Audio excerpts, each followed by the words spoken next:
Happy Wednesday. Happy Wednesday. Hopefully everyone's having a glorious Wednesday.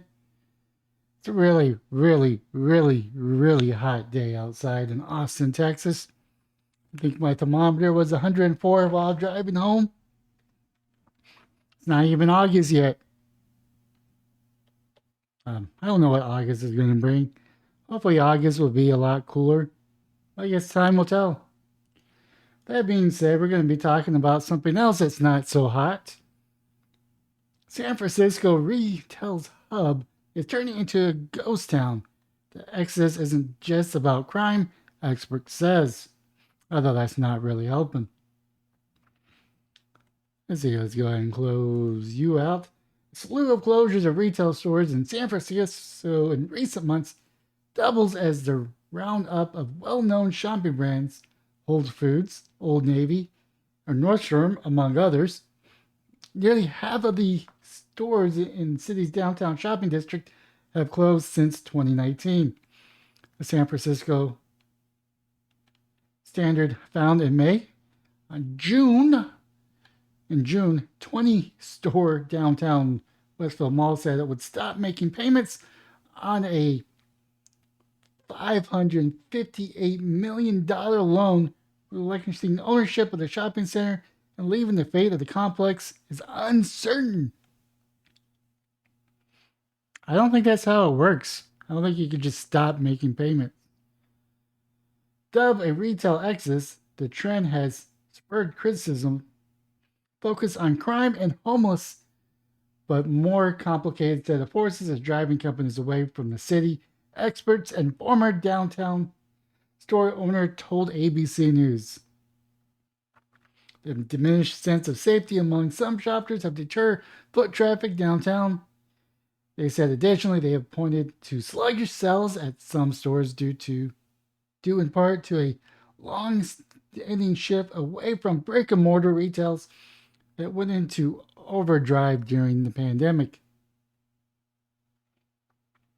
The rise of remote work, a trend that even more pronounced in the Bay Area tech industry, has slashed the number of office commuters who previously drove lunchtime businesses and after-hour shopping downtown, expert says.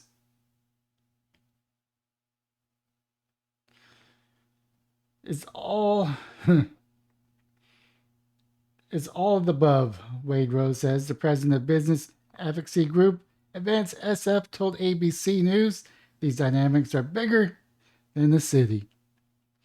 Also doesn't help that California has a tax for everything. I think the standard of living is really high there, from my understanding. The office of San Francisco Mayor London Breed did not immediately respond to ABC News' request for comment. Last month, Breed told Good Morning America that San Francisco faces difficulties and that she's also faulted a disproportionated focus on exits from the city. San Francisco is a major city and it has challenges, Breed said, but let's back that up a little bit. You're talking about people who are leaving the city, but not the people who are staying, expanding, coming to San Francisco. In April, Whole Foods opted to close its flagship location in downtown San Francisco to ensure worker safety. The company said in a statement to ABC at the time, noting that all of the employees would be transferred to nearby locations. We have made a difficult decision to close the Trinity store for the time being, the company said.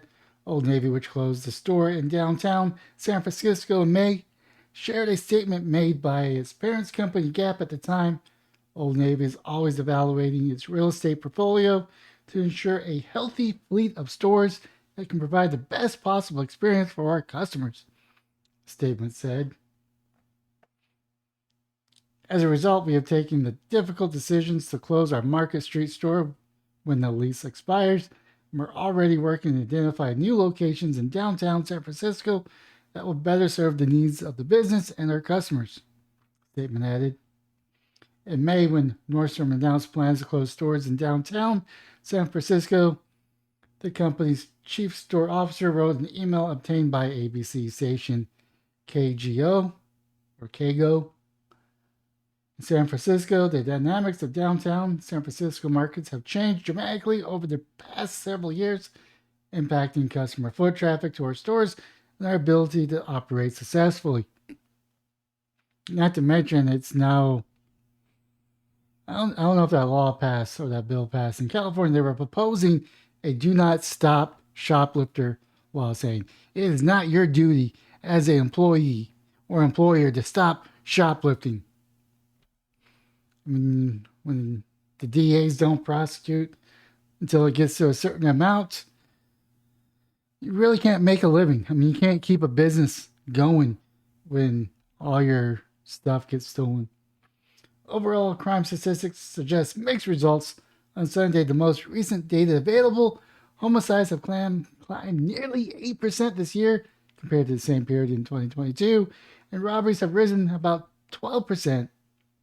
San Francisco Police Department data shows rapes have fallen almost 24% compared to the same period last year. However, while assaults have dropped near 5%, according to the data. Compared to pre-pandemic performance, 2019 homicides are up 27% over the same period through Sunday, but robberies are down almost 6%, the data shows.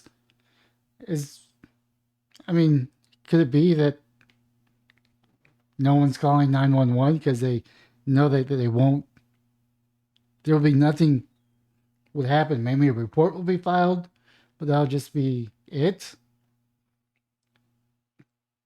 Denise Forbes, who co-founded the boutique California Girl Jewelry, said that she noticed a rise in homeless near the store's downtown San Francisco location over the years before the pandemic struck. When the pandemic began, the problem piled up and up, she said. The company suffered an 80% drop in revenue in 2020, owing in part to the pandemic-related shutdown that forced a complete shift to e-commerce. In the absence of shoppers near the store, she says that she saw drug use and homeless surge. The following year, Forbes closed the shop and reopened a shopping center near Martin County. She said, it was such a goal to have a business in San Francisco, she added. Then it turned out to be such a real disappointment. Steep decline in foot traffic downtown during the pandemic heightened precipitation of safety risks, which in return deterred the flow of visitors needed to ease the dismay, said Rose of Advanced SF. The dynamics has persisted amid a sluggish return of in-person office workers, especially in the tech sector, he added. I work for a major computer company here in Austin, Texas. There's not a whole lot of people in my building. There's a little bit more than when COVID hit, but it's not nearly the same levels. Despite the high-profile retail departure, the performance of in-person sales have shown signs of improvement this year. Ted Egan, the San Francisco chief economist, told ABC News, after the first 3 months of the year, sales revenue in San Francisco grew faster than it did statewide in most categories. Egan said casual dining receipts in San Francisco's were up 23% on a non-inflation adjustment basis over a period that's compared 10% statewide. He added that the city has seen a solid growth this year in some types of retail, such as electronics and appliances.